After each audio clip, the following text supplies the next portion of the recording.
I paid my brother and his wife's rent for 10 months while they criticized me behind my back. He's cheap, brother said to our parents. Later, when I found out about it first, I thought I was doing the right thing. My brother Ryan had just gotten out of prison and his life was in shambles. No one would hire him. Friends had drifted away. Our parents? They just refused to help. My dad said, "He stole, he suffers." Like it was that simple. My mom wouldn't even let him in the house. He wasn't her responsibility anymore. But Ryan had a wife, Emily, and a 6-month-old baby. No matter how I felt about what he'd done, I couldn't sit back and watch them struggle. So I stepped up. For 10 months, I paid their rent $1,500 a month, out of my own pocket. It wasn't easy. I had my own life, my own bills, but I told myself it was temporary. Just until Ryan got back on his feet. And at first he seemed grateful. Every month I got a quick, "I appreciate it, man," or, "I don't know what we'd do without you." But that was it. No real thank you. No, "Hey, let's have dinner, I owe you one." Just those dry, obligatory texts when the money hit his account. Still, I ignored them. He was going through a hard time. I didn't do it for praise. I did it because I thought it was the right thing to do. Then, a year after I stopped paying, I was at my parents' house for dinner. Just a normal night. We were eating, talking about nothing, when my dad suddenly said, "You know Ryan always called you cheap, right?" I froze in mid-bite. "What?" "Yeah," he said, still concentrating on his plate like it was nothing. "He said you barely gave him enough to survive. He said you acted like you saved his life when you were just throwing him scraps." I actually laughed, thinking he must be joking. "Ryan said that?" My mom nodded like it was old news. Many times. I put down my fork. My heart was pounding, but I kept a straight face. "And when exactly were you going to tell me?" My dad shrugged. "We thought you knew." I sat there, gripping the table, replaying every time I sent him money. Every month I made sure his wife and child had a home while he sat there talking trash behind my back. Calling me cheap? Like I owed him more? Like I hadn't done more than enough? I should have been done with him right then and there. I should have cut him off, blocked his number, and moved on. But I didn't. Because I had no idea this was just the beginning. I barely touched my food after that. I replayed what my parents had said over and over in my head. Ryan called me cheap? He sat there bad-mouthing me to our parents when I was the only one helping him? I should have known then that he hadn't changed. That he was the same selfish, entitled person he had always been. But I wasn't done with him. That night I texted him. No anger, no accusations. Just, "Hey, how's it going?" I wanted to see how he'd react, if he'd act like nothing was wrong. And sure enough, he did. "All good, man, just busy. Hope you're okay." I stared at the message. No mention of me helping him for almost a year. No, "Hey, thanks again for everything you did for us." Nothing. I took a breath, deleted the chat, and told myself I was done. And I thought I was until 2 months later, when I got a call from my bank about a loan I never took out. "Hi, Mr. Carter, we're following up on your recent loan application. We need to verify some details before we can give you final approval." I frowned. "Loan? I didn't apply for a loan." There was a pause. Then the woman on the phone said, "Sir, we have an application under your name for $20,000. Signed, with your social security number." My stomach dropped. I pulled up my bank account while still on the phone. Nothing was missing, but that didn't mean much. Someone had applied for a macro loan in my name, one of those high-interest loans desperate people take out when they can't get money anywhere else. I knew exactly who it was. "Send me a copy of the application," I told the woman. "Now." She emailed it over. And when I opened it, my worst suspicions were confirmed. The signature at the bottom? It was mine, but it wasn't mine. A sloppy attempt at forgery. Ryan. I sat there, my heart pounding. He had used my name to try to take 20 grand behind my back. After all I had done for him. I called him right away. He didn't pick up. I texted him. Call me. Now. No reply. I was dialing again when my phone buzzed with a text from his wife, Emily. Please don't be mad. Just let me explain. I stared at the message, squeezing my phone so hard my fingers hurt. Explain? What was there to explain? I didn't text Emily back. I didn't care what she had to say.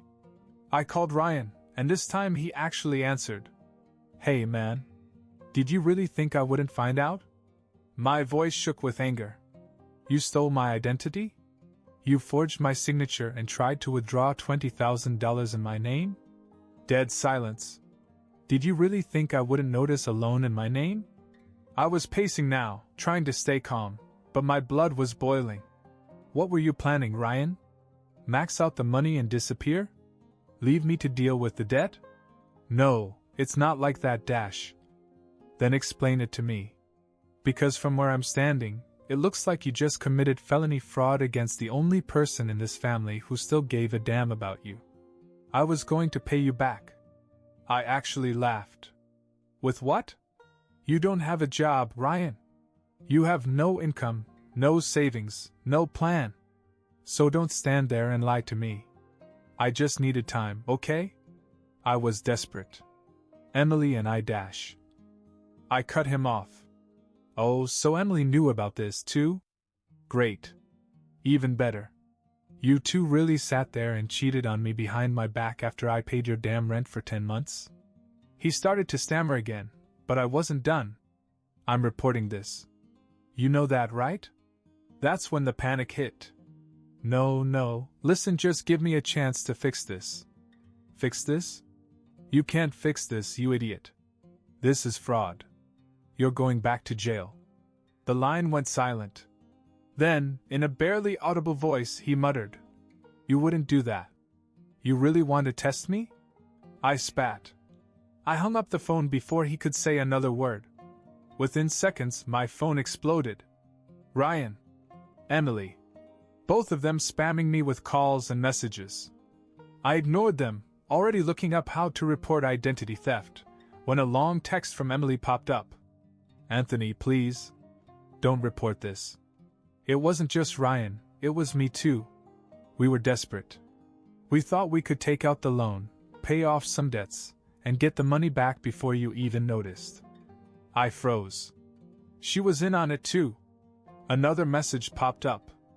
I'll do anything. Just don't send him back to jail. Before I could process that, my phone buzzed again. This time it was my mom. I answered, expecting her to be angry with Ryan. Instead, she sounded mad at me. What the hell are you doing? I blinked. What? We just got off the phone with Ryan. He said you're threatening to send him to jail for a mistake. I almost dropped my phone. A mistake? He committed identity theft, Mom. He tried to steal 20 grand from me. And what good is sending him back to jail? She snapped. I couldn't believe what I was hearing. You and Dad refused to give him a dime. You said he deserved to fight. But now that I'm the one he screwed over, you're taking his side? He's your brother, Anthony. And he's a damn criminal. He has a family. A wife and a baby. Yeah? And whose fault is it that he put them in this situation? My mother continued to speak, but I didn't hear a word she said, because at that very moment, my doorbell rang. I looked at the security camera. It was my parents. And they looked angry. I stared at the camera feed of my parents standing on my front porch, my mother pacing, my father standing stiffly with his arms crossed. They didn't just look angry. They looked ready for war. I yanked the door open before they could even knock. You better be here to tell me you're on my side, I said. My mother pushed past me into the house like she owned the place. What's wrong with you, Anthony? I closed the door and turned to face her. Oh, I don't know, Mom. Maybe the fact that your other son tried to steal 20 grand from me? Maybe the fact that the only reason you even care is because he's whining to you about it instead of admitting it like a damn adult? Ryan made a mistake, she snapped. I let out a bitter laugh. A mistake is forgetting to pay someone back. This is felony fraud. My dad finally spoke up. He was desperate. You don't kick a man when he's down, Anthony. I looked at him as if he had grown 3 heads. That's funny coming from you. Weren't you the one who said he stole, he suffers? Wasn't it you who refused to give him a penny when he got out of prison? He didn't say anything. He just clenched his jaw. I scoffed. So let me get this straight. If you refuse to help him, he deserves it. But if I refuse to let him commit fraud under my name, I'm the bad guy. My mother sighed, as if I was being unreasonable. We're family. Exactly, I snapped. And maybe Ryan should have remembered that before he screwed me over. Then my dad did something that really shocked me. He pulled an envelope out of his jacket and tossed it on my coffee table. That's 10 grand, he said. I frowned. So? Drop it. Don't report him. Take the money and let him go. I actually laughed. You think you can bribe me to forgive this? Call it what you want, he said. But I will not let you send my son back to prison. I stared at him. Your son? He didn't say anything. But the message was clear. Ryan was his son. And I wasn't. I shook my head. Unbelievable. I grabbed the envelope and shoved it back into his hands. Keep your money. I don't want anything from you. My mother's eyes went wide. Anthony, please. No, I said, stepping back. Ryan had one person left who still believed in him. Me. And look what he did. He burned that bridge. I pointed at the door. Now get out. My dad didn't even hesitate. He turned and walked out. My mom looked like she wanted to say something, but I shook my head. I mean it, Mom. Go. She sighed, gave me one last pleading look, and followed my father out. I locked the door behind them, exhaled, and leaned against the wall. My head was pounding. My own parents had just tried to pay me off to protect the brother who stole from me. And as angry as I was, I had no idea the worst was yet to come. The next morning I got a call from the police. I barely slept that night. Every time I closed my eyes, all I could see was Ryan's smug, lying face. My parents trying to buy me off like some idiot. The sheer audacity of it all. I woke up when my phone rang. Unknown number. Normally I wouldn't answer it, but something in my gut told me to pick it up. Is this Anthony Carter? The voice was serious. Official. Yes. Who's this? This is Officer Reynolds from the Metro Police Department. We need you to come down to the station for questioning. I shot up in bed. Questioning? For what? We received a report that you were involved in an identity fraud scheme. We'd like to ask you some questions. I blinked. My mind short-circuited. Wait. You think I'm the one who committed fraud? We can discuss that when you arrive, sir. Are you available this morning? I gripped the phone so tightly my hand hurt. I'll be there in 30 minutes. I dressed so quickly I barely remembered what I put on. My thoughts were racing. This was Ryan. This had to be Ryan. But I didn't understand. Why would he report me? The moment I entered the station, I saw him. He was sitting in the waiting area with Emily by his side, fake concern plastered all over their faces. I walked right up to him. Are you out of your mind? Before he could answer, an officer stepped in. Mr. Carter, this way, please. I followed them into a small room and sat across from a detective. He had a file in front of him with my name on it. I crossed my arms, trying to keep my cool. Okay, I said. Tell me exactly what Ryan told you. The detective leaned back. We got a report that you took out several loans in Ryan's name and tried to pin it on him. I let out a sharp, bitter laugh. So let me get this straight. He commits identity fraud against me, and when I don't roll over, he tries to pin the whole thing on me? The detective raised an eyebrow. So you're saying he's lying? Obviously. I leaned forward. I have proof. The bank called me directly about the loan in my name.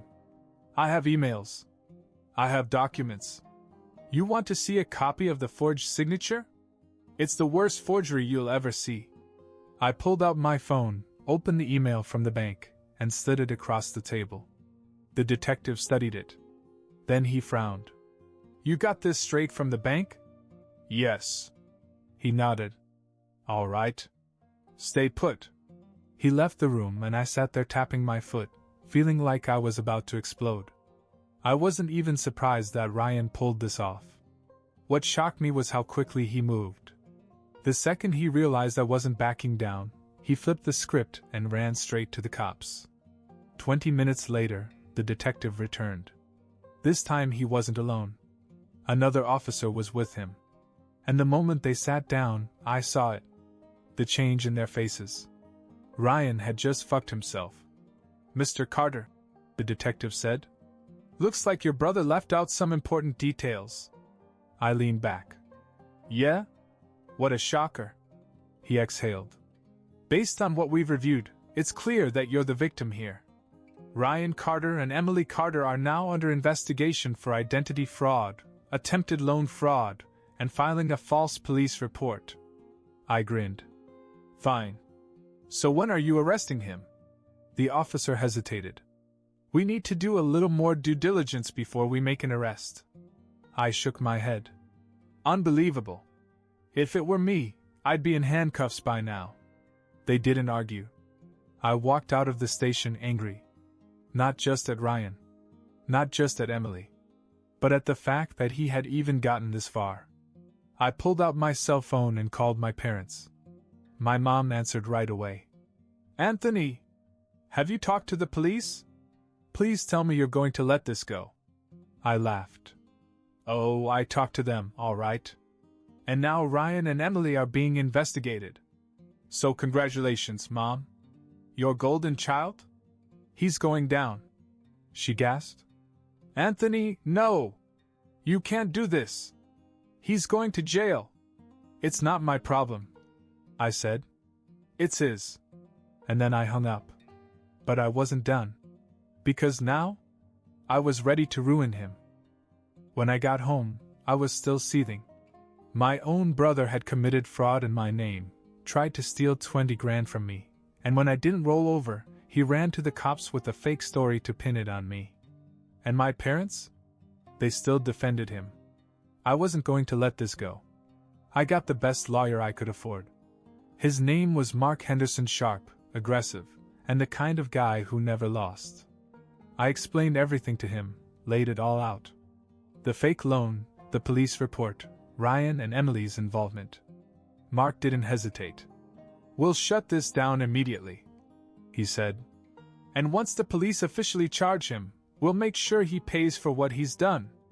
I had never hired a lawyer before, but as soon as I heard those words, I felt something I hadn't felt in weeks. Control. Within 24 hours, Mark had taken action. He contacted the bank, obtained official documentation proving that Ryan had used my identity.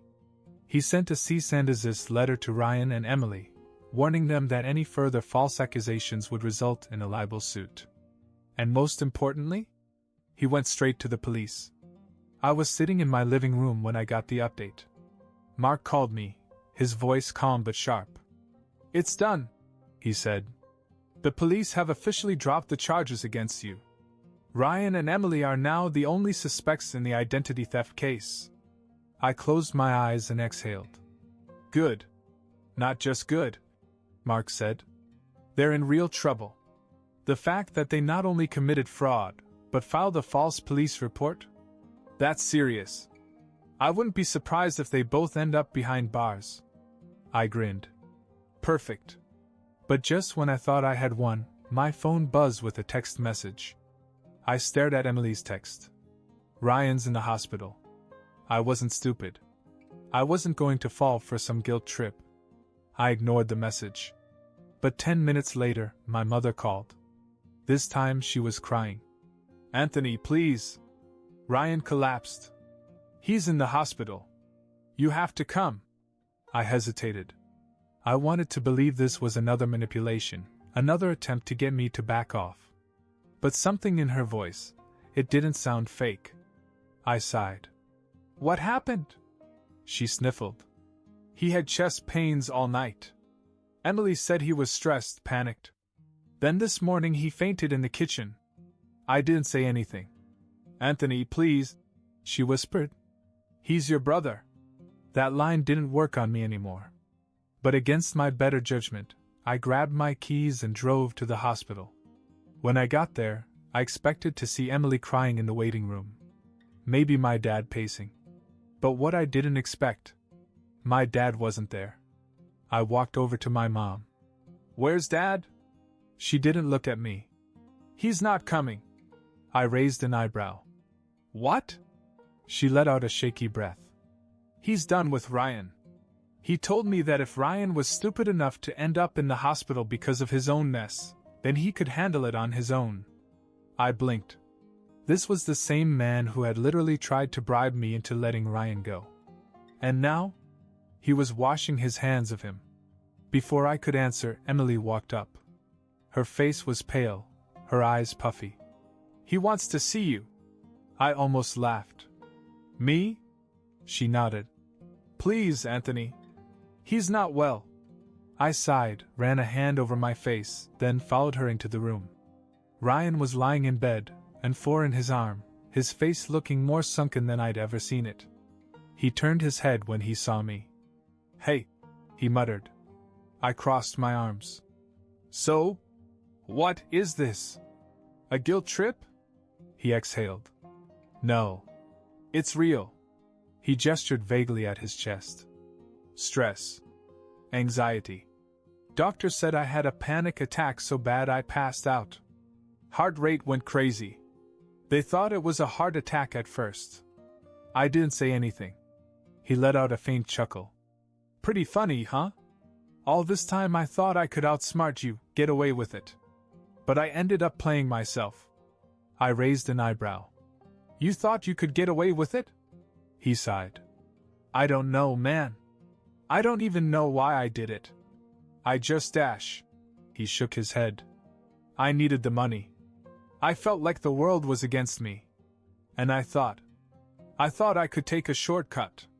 Like I always do. You mean like when you stole from your old job? Like when you let me pay your rent and then called me cheap behind my back? I scoffed. Face it, Ryan. You're not a victim. You're just a selfish asshole. He swallowed hard but didn't argue. I leaned forward. The only reason you're not in jail right now is because the police are still working on the case. But you will be charged, Ryan. You will have to face that. I know, he muttered. And I'm not going to save you, I said. Not this time. Not ever again. He closed his eyes. I wouldn't expect you to. I stared at him for a few more seconds, then turned to walk away. As I reached the door, he called. Anthony. I stopped. I'm sorry. I didn't turn around. I just walked out. A week later, Ryan was formally charged with identity fraud, attempted loan fraud, and filing a false police report. He got a plea deal, 2 years probation, mandatory financial counseling, and a permanent record. Emily left him. She took the baby and moved back in with her parents. My mother begged me to talk to him, but I refused. I wasn't angry anymore. I was just done.